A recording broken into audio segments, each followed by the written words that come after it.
Maldita reencarnação. Capítulo 65. O túmulo. 1. Embora ele tivesse acabado de pular no buraco, Eugênio não queria pousar no fundo sem qualquer proteção. Então envolveu seu corpo no vento de seu espírito invocado e enquanto olhava para as profundezas do buraco. Assim como eles disseram, ele podia ver algo como um portão no fundo do buraco.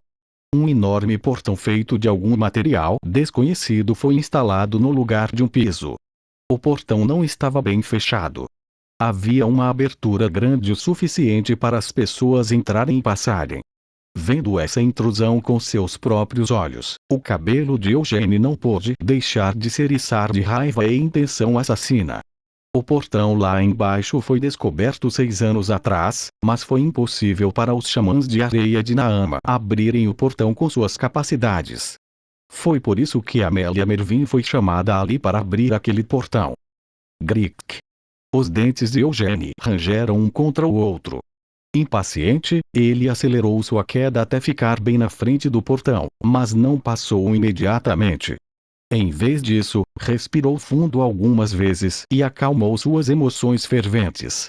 Ainda não foi confirmado que o que havia ali dentro era realmente o túmulo de Amel. Talvez não fosse seu túmulo, e sim algo completamente diferente, como uma masmorra antiga. Eugênio não queria se sentir desapontado depois de criar tantas expectativas por nada. Embora esse não deva ser o caso. Eugênio murmurou para si mesmo. Não havia marcas ou gravuras especiais na porta. Se ainda restasse alguma magia, Eugênio poderia ter adivinhado o estilo das proteções que haviam sido lançadas sobre ela ou o nível de magia usado, mas os feitiços lançados na porta já haviam sido violados. Já que era assim, ele não teve escolha a não ser entrar e ver por ele mesmo. Eugênio abriu caminho pela abertura no portão. O caminho continuava do outro lado, levando ainda mais para o subsolo. Mas o ambiente não era mais de terra, e sim de metal, o mesmo material que compunha a porta. Parece uma liga de metal. Tap. Eugênio tentou bater na parede com um punho infundido com um pouco de poder. Mas sua força não teve efeito, e sua mana também foi drenada. Eugênio olhou para a parede por alguns momentos, depois olhou para baixo. Será que o dragão com as asas dobradas tentou rastejar por este túnel? As paredes estavam amassadas em todo lugar, rachadas e esmagadas. Traços que pareciam vir de uma arma ou uma garra sobreposta uma a outra em uma bagunça caótica. Enquanto examinava esses traços, Eugênio continuou sua descida. Os vestígios de uma batalha. Eugênio sentiu que havia a possibilidade de ser o covil de um dragão.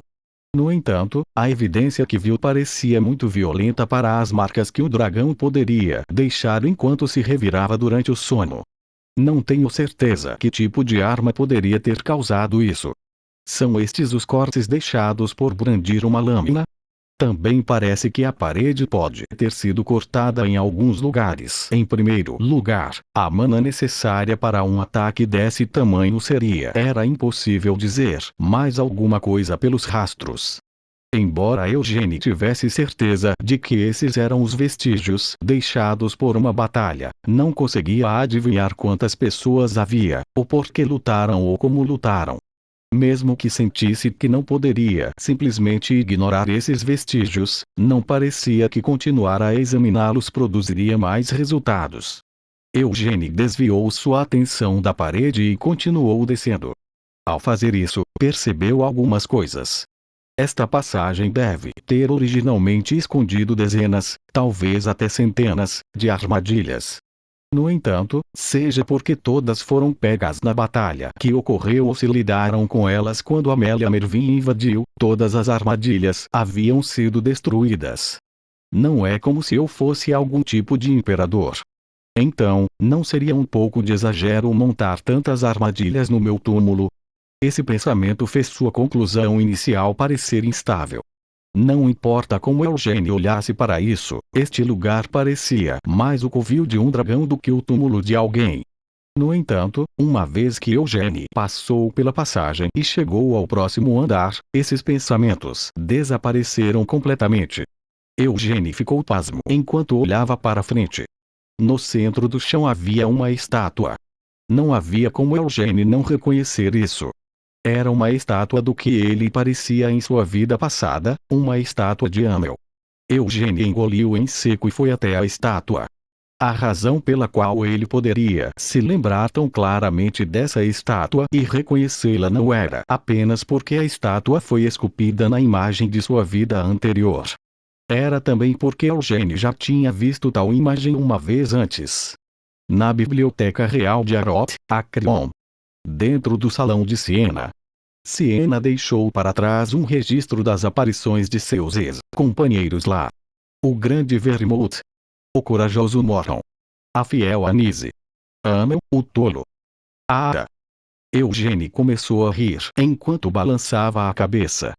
A aparência desta estátua era idêntica à imagem que ele tinha visto no Salão de Siena. Olhos sem qualquer traço de diversão, uma postura desleixada e um rosto que ainda não tinha visto muitas cicatrizes. Como eu disse, se você vai deixar um registro para trás, deveria pelo menos deixá-lo sorrindo. Amel Dinas, Calendário Sagrado 421-459.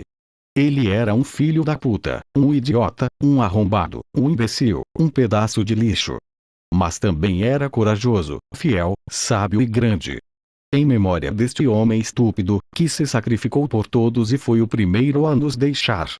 Uma pedra memorial havia sido colocada sob a estátua.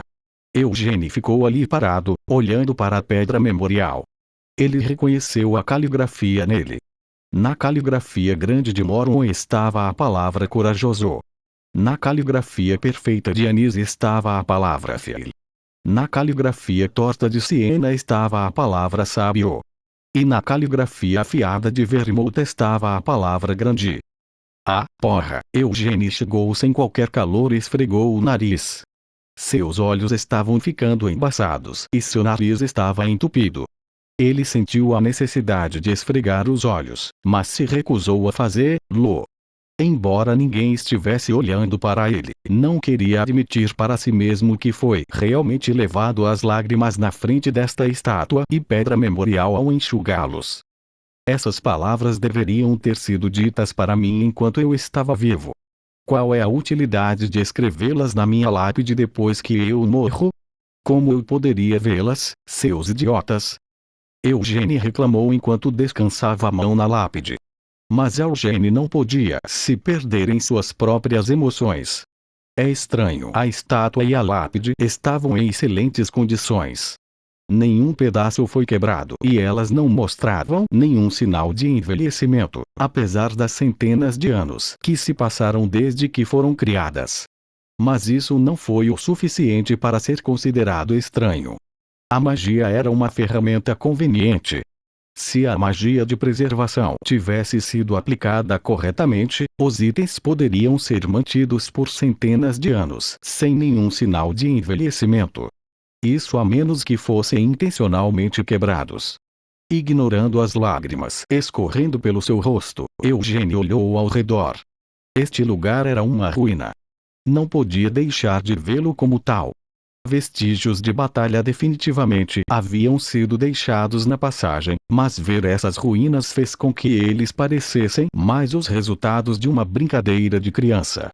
O chão ali estava rachado ou derrubado, e itens que pareciam ter sido pilares haviam sido enfiados nas paredes e pisos como lanças.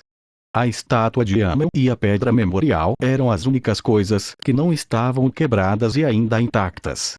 O que diabos aconteceu aqui? 200 anos atrás, Siena detectou a morte de seu familiar e deixou Arot para viajar até o túmulo de Amel. Uma luta começou imediatamente depois disso. Por enquanto, ele não podia deixar de suspeitar que foi o que aconteceu. Ela deve ter se encontrado com o ladrão de túmulos desconhecido, e então Siena é forte, lembrou Eugênio a si mesmo. Ela sempre foi forte, mas ficou ainda mais forte depois que Amel morreu. Embora Eugênio não soubesse realmente como ela tinha sido durante esse tempo, o vislumbre dessa sábia Siena que ele viu através da bruxaria mostrou que ela devia ser a maga mais poderosa do mundo. Se o intruso tivesse a capacidade de lutar contra a Siena, que tinha tanta força, então isso significa que Siena não foi capaz de vencer. Se Siena tivesse vencido a luta, não havia como ela ter deixado este lugar em um estado tão horrível e em ruínas. Já que esse era o caso, Siena poderia ter morrido ali. Sem chance. Assegurou-se Eugene. Eugene tinha visto uma aparição de Siena em Arot. Não tinha sido apenas uma ilusão. Quando a encontrou na praça em frente ao banco, a aparição de Siena conseguiu transmitir claramente o que estava tentando dizer. Encontrei você. Então ela deve ter se machucado durante a luta que aconteceu aqui e se escondeu em algum lugar. No momento, ele não tinha escolha a não ser acreditar nisso. Eugene coçou a cabeça em frustração. Quem diabos poderia ter feito Siena se esforçar tanto? Poderia ter sido alguém do povo demônio? Havia o rei demônio por trás disso. Entre o rei demônio do encarceramento e o rei demônio da destruição, qual dos dois poderia ser? E que razão eles poderiam ter para fazê-lo? Amel havia morrido. Incapaz de ver sua tentativa de conquistar o castelo do rei demônio do encarceramento até o fim, Amel faleceu antes. Então um juramento desconhecido impediu os dois reis demônios de Elmut de fazer qualquer barulho nos últimos 300 anos. Que razão poderia haver para esses reis demônios quebrarem o silêncio e fazerem tal movimento? Não há como eles terem vindo ao túmulo de Amel para prestar seus respeitos. Então, que razão um rei demônio poderia ter para vir até ali?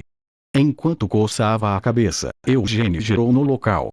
Por mais que pensasse, nenhuma suposição plausível lhe vinha à mente. No final, havia apenas uma solução para resolver esse mistério. Ele precisava encontrar o lugar onde quer que Siena estivesse escondida. Embora Eugene atualmente não soubesse onde ela estava, a melhor maneira de descobrir exatamente o que aconteceu centenas de anos atrás era apenas procurá-la. Mas só depois que eu olhar por aqui um pouco mais, não havia vestígios nessas ruínas além da estátua e da pedra memorial.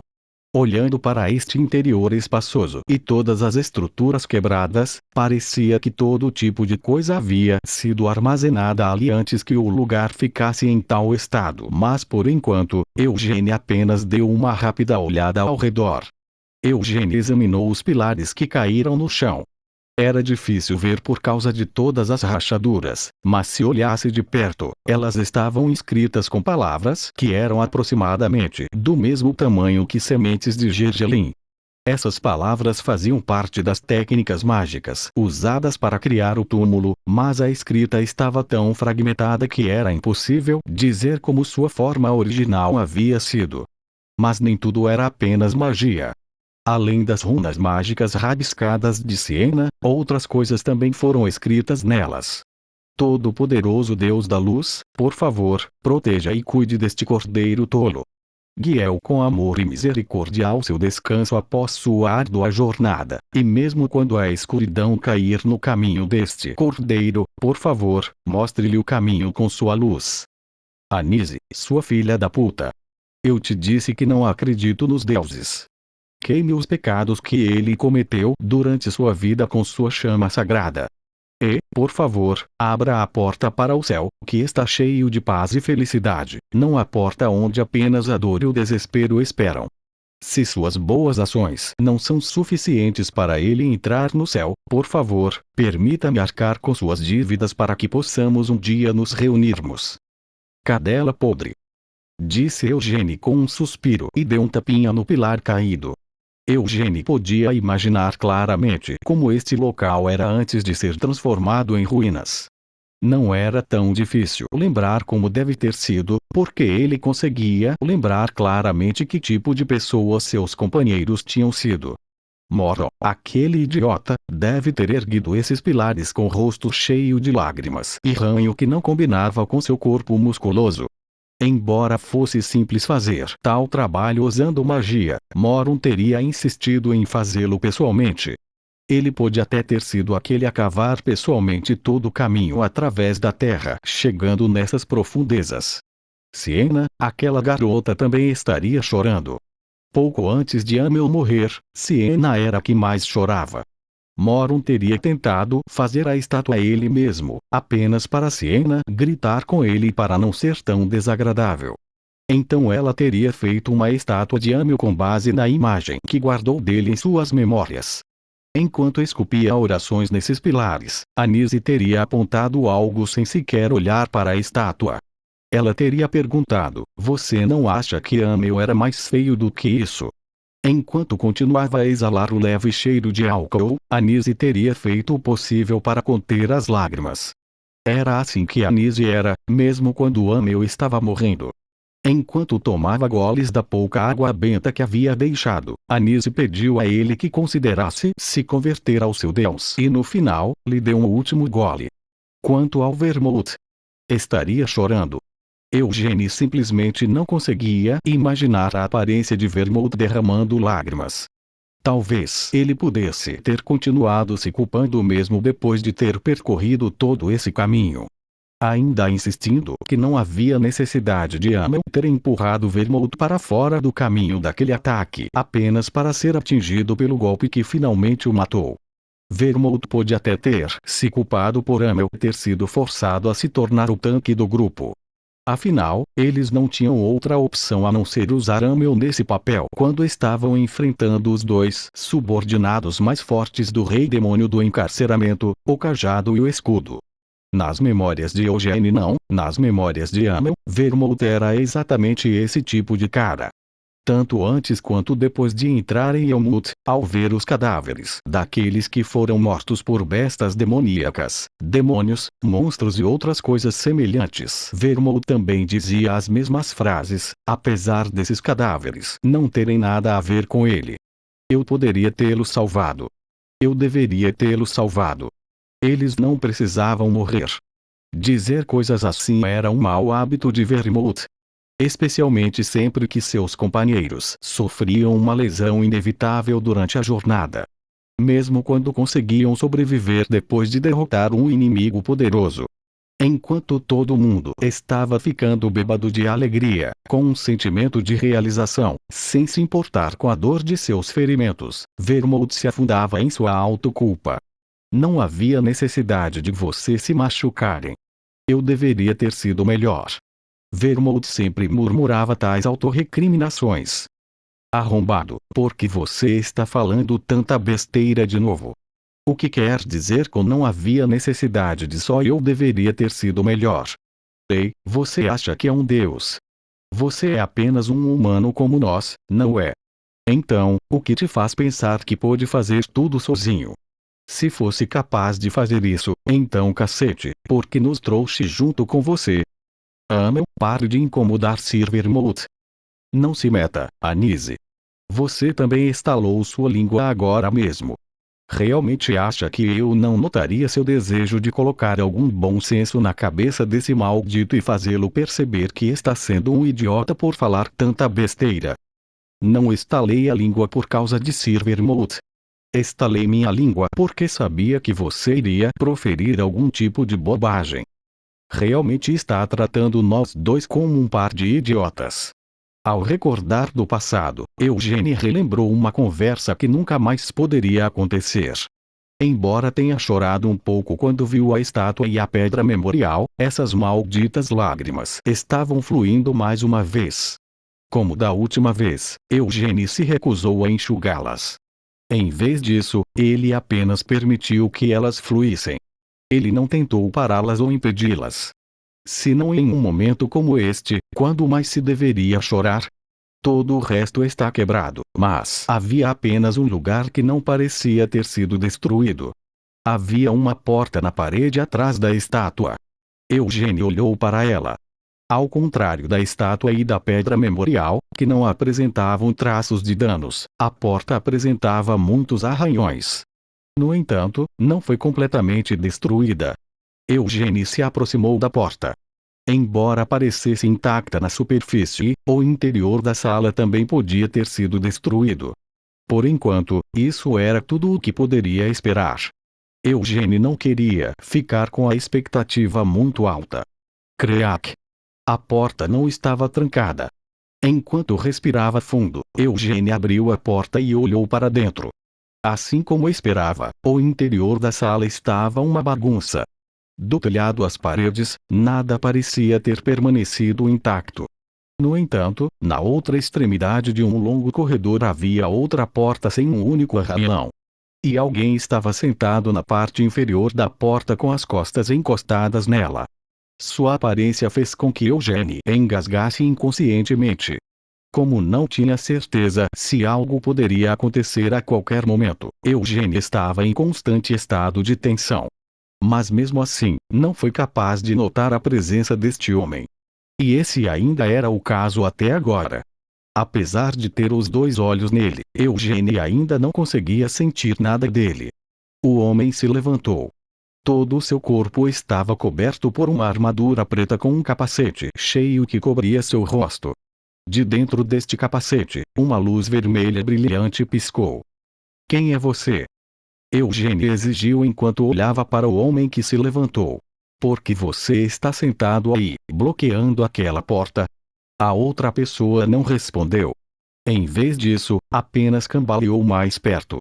Os pelos de todo o corpo de Eugênie se arrepiaram. Ele podia sentir um poder demoníaco vicioso e intenso vindo da forma blindada caminhando até ele. Alguém do povo demônio? Não, essa sensação era diferente. Poderia ser um humano que fez um contrato com um povo demônio? Olhando para sua aparência e o ar ao seu redor, ele não poderia ser um mago negro. Se fosse esse o caso, poderia ser um cavaleiro negro. Um cavaleiro caído que jurou fidelidade a um povo demônio em troca de poder. Não, não é isso. Eugênie não conseguia sentir nenhuma força vital emanando desse homem. Ele não era uma besta demoníaca, nem um povo demônio, nem mesmo um humano com um contrato. Como tal, havia apenas uma possibilidade em que Eugênie podia pensar. Um morto-vivo, concluiu Eugênie. Mas não tem como ser, certo? Enquanto o rosto de Eugênie se contorcia, colocou a mão dentro de seu manto. Perguntei quem você é, filho da puta. Eugênie praguejou ameaçadoramente. Ladrão, uma voz grave e rouca ressoou de dentro do capacete.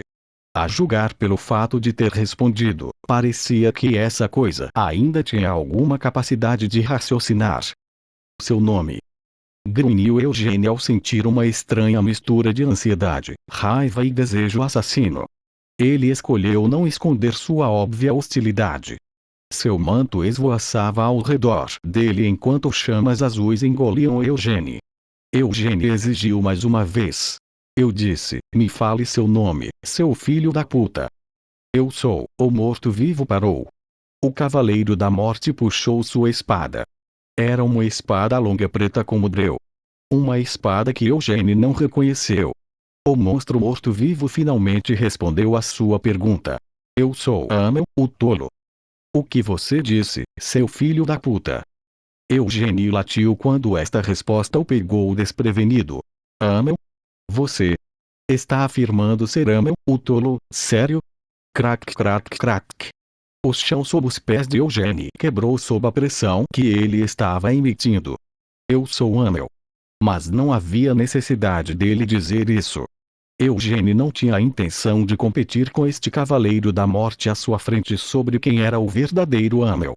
Ele era definitivamente Amel, então sem precisar pensar sobre isso, o cavaleiro da morte na frente dele era uma farsa.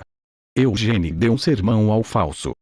Amel nunca permitiria que esse maldito título passasse por seus próprios lábios. O cavaleiro da morte era apenas um psicopata que achava que era Amel. Isso significava que o cavaleiro da morte devia ter enlouquecido. Mas, esse corpo poderia ser. Tire o capacete, seu filho da puta. Rugiu Eugênie enquanto chutava o chão.